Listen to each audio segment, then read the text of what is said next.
It's more of a survival technique than anything. We're not looking for our swimmers to be able to do competitive Olympic. If they can, that's great, but we want to make sure that, especially during the summertime, that they have the techniques that they need to make sure that they are safe and able to survive, and God forbid anything happens to them. Now, I know one of the important aspects of teaching a child how to swim is to make it fun. Correct. And I know one of the ways you do that is before you even start to teach them how to swim, you evaluate them. So if they're already a good swimmer, they're not bored.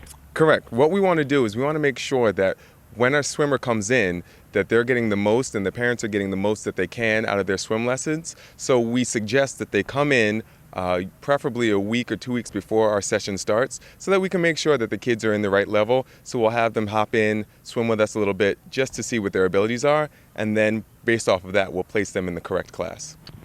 And at the same time, you don't want someone who's in a group that's too advanced for them because then they're going to get discouraged. Correct. We want to give them somewhat of a push, but we don't want to put them in something that's too difficult where they're going to lose interest and not enjoy swimming, which is a fun activity that you can do pretty much all the time.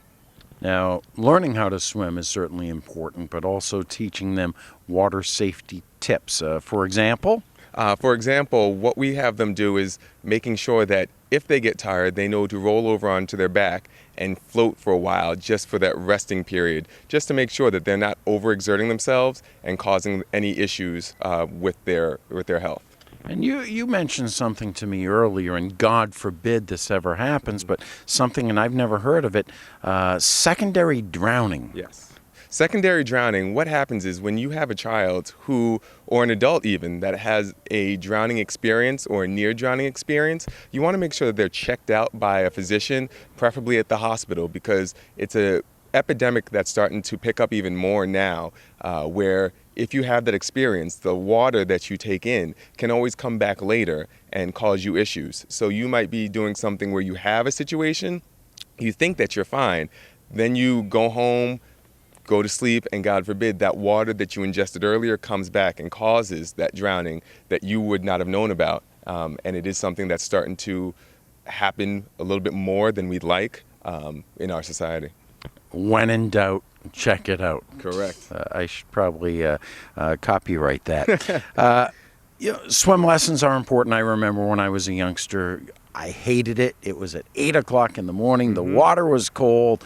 I would have loved an afternoon session. Mm-hmm. And I understand you're not doing that just for the kids, but no. You do have a flexible schedule. We do have a flexible schedule. What we do is we offer classes throughout the day. So we offer them in the morning for those parents who might be home, as well as in the late afternoon, early evening. So those parents who are working having a chance to bring their children so that they have an opportunity to swim, and it works within their schedule as well as ours. As I mentioned, the people that swim throughout the course of the year are usually competitive swimmers. Right. And you are offering something this year, summer boot camp for those competitive swimmers. Yes, we are. What we're doing is we're offering a boot camp for those swimmers who have a competitive background or have started a competitive background to get them into shape and make sure that when the swim season starts, whether it's high school or Y teams, because they do take a small little break during the summer, that they're in shape and they're ready to go when their season begins.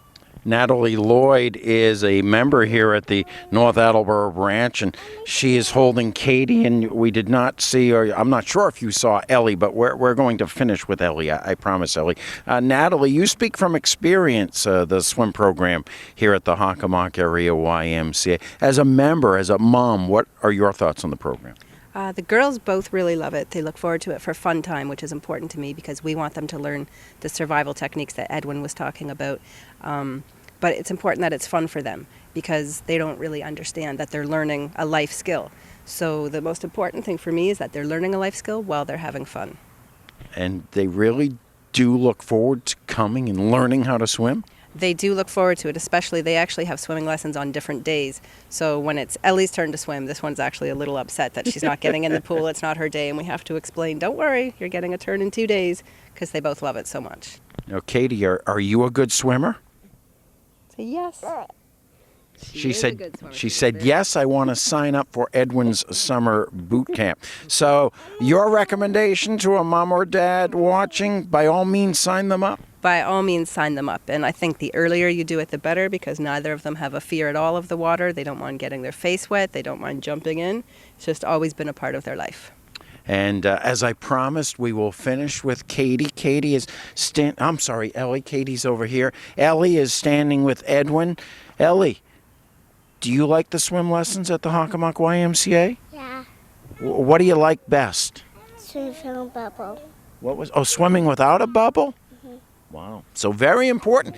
She's such a big girl now, she doesn't even need a bubble, and she learned that here at the Hockomock Area YMCA. You just heard about summer camps. Now, if you are looking for something and someone to watch your child throughout the course of the summer, there are summer camps, but there's also the traditional child care. Joining me is Allison James, the Association Director of Child Care Services. Quite a title, first of all. A lot of vowels in that, but let's talk about traditional child care. I don't think about it as much during the summer as I do during the school year, but I would think a very busy time of year for you and your staff. Yes, we have childcare for infants all the way through school age. So at all of our branches, we have childcare. We're starting enrolling now for the fall as well. So we have in North Attleboro, we start in toddlers, so 15 months and up. In Foxborough, we have infants. In Franklin, we have infants and up as well. And then we also have the school age portion. We're open from 7 a.m. to 6 p.m., so we're here all the time for the families. Which is a good point, because let's face it, we live in a society where mom and dad usually work. They're leaving the house very early, and camp certainly can't run as long as the traditional child care, especially for the school age children. Right, and we, our school age department, we run year round in the schools, and then most of those children will join us throughout the summer in our Summer Explorers program. What about someone who maybe did not take advantage of Hockomock Area YMCA child care during the past school year, but wants to use it during the summer? Is that available? Oh, it absolutely is available. We do ongoing registration. We're taking registrations now, and we're enrolling, we'll enroll all the way through the summer. If someone wants to start in the fall, if they want to start now with us, we can do that. We have, like I said, the opportunities for infants all the way up through school age, so it's ongoing. Yeah, and once they come as an infant, they can stay here basically until they get to high school. Exactly. Yep, that's what we hope for. Yeah, it gives them a good chance to bond with the people here at the Hockomock Area YMCA. Ashley Reese, and I feel left out here without the sunglasses, but let's face it, it is summer. It's time for sunglasses. Allison mentioned Summer Explorers, and it sounds very interesting. Tell us more. So Summer Explorers runs Monday through Friday. We're open 7 to 6 p.m. and we go on 3 field trips a week. So each week we will go to a beach, a state park, and 1 other paid field trip. Examples of those field trips are the zoo. We do a pirate cruise out of Plymouth. We do the Paw Sox game. We're having a tour of Fenway. We're going to the Mystic Aquarium. So we have like a wide variety of field trips for the kids to go on. And then we're on site on Mondays and Fridays, and we're doing a big focus on STEM, which is science, technology, engineering, and math. And we're doing projects each week. So for example, during one of our sports weeks, we're going to be building our own baseball stadium. So we're going to give the kids the tools they need to design and build their own stadium. So it's just an example of some of the stuff we'll be doing this summer. Is there a minimum age? 5 years old you have to be, and the max is 14. No. Yes. Yeah, I'm 55 and building my own sports stadium, going to a Paw Sox game, touring Fenway Park. I mean, that sounds like fun. Well, maybe you can apply for a job then. So, when do people need to register by, or can they register throughout the summer? They can register throughout the summer. We have open enrollment. Fantastic. And I get the feeling that the kids really love it. Yes, they do. The ones in our program love our program very much. Yep. And I love the sunglasses as well, both you and Allison. So, as I mentioned earlier, more information at HOCKYMCA.org. That's the Hockomock Area YMCA's website, hockymca.org.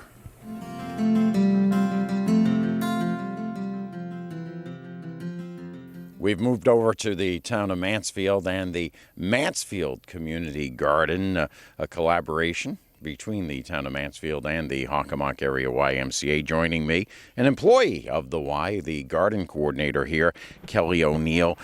Kelly, let me ask you, how did you become involved in this? I sent an email to the YMCA because I was actually moving to Mansfield. I was interested in the community garden to see how I could be involved, and there was a position available. Now, is this something that you've had a lifelong interest in, maybe went to college for? I did not go to school for agriculture. I went to school for biology, but I started farming in 2007 and never looked back. Here I am. Now, I've heard of the CSA program. What exactly is CSA? Yeah, so here at the Mansfield Community Garden, we do something called the Veggie Share program, which is very similar to a CSA. CSA stands for Community Supported Agriculture. And what you're doing in a program like that is you're supporting the farmer before you even get anything. So it's basically like you're investing in the food. You're investing in the farmer or the grower, the land. What people do is they sign up ahead of time at the beginning of the season. And throughout the season, they get a share of whatever is harvested. So it works out great for the people and the grower or farmer. Now, when I think of vegetables, I think of Shaw's, I think of Stop and Shop. Are the fresh vegetables and food grown here that much better? I mean, you have to think so, just because we harvest the day that we distribute. So Wow. A lot of vegetables in stores are harvested far before they get to the store. They travel thousands of miles, and I mean, you can taste the freshness when you pick something right out of the ground and, take a chomp. Now, you spend a good portion of your week here, 30 some odd hours? That's correct. Wow. You must love your job. I do. I mean, like I said, once you get your hands in the dirt, you never want to take them out. It's incredible what you can do with, all the effort you put in. You see that back in return. And gardening is really it's the best way to learn about yourself and about the world around you. So Kelly, there's a lot to get out of it. Kelly, thank you so much. Fantastic job. Joining me now, step in here, Marissa Garofano. She is the Director of Community Wellness. We heard Kelly talk about people and how they can get involved. How do they sign up to be a part of this? They can come to our Foxborough branch and sign up there at the member service desk, or they can sign up online. Currently, all our community plots are rented out for the season, which is, great for us. We're excited to kind of get working with all of them and to see what they grow. And we do have a few shares left in our Veggie Share program for the summer. Now, this is, of course, the Mansfield Community Garden. The Hockomock Area YMCA serves 15 communities. Someone's watching this in North Attleboro thinking about next year. Do you have to be a resident of Mansfield? Nope, anyone can join. They just have to sign up early enough and beat the crowd, and, we'd be happy to have them. As long as they're committed to coming and tending to their vegetables and their plots, they're more than welcome. Now, even if they don't have a plot, can someone volunteer to help out? As Kelly said, once you get your hands in the dirt, you don't want to leave. Can people volunteer? Yes, we always welcome volunteers, especially on harvest days, to come help Kelly out to, pick the vegetables or plant anything. We're looking for committed volunteers to come. It's a great way to stay active as part of your day and to get healthy and to kind of learn about where your food comes from as well. Now, how about somebody who, like myself, and I have tried to grow tomatoes and not very successful. Are there any type of workshops or other methods and opportunities for people to learn, maybe, if not growing here, growing at home? Mm-hmm. We have some upcoming workshops this summer. You can find them all on our Facebook page. We'll post them as the dates come out there.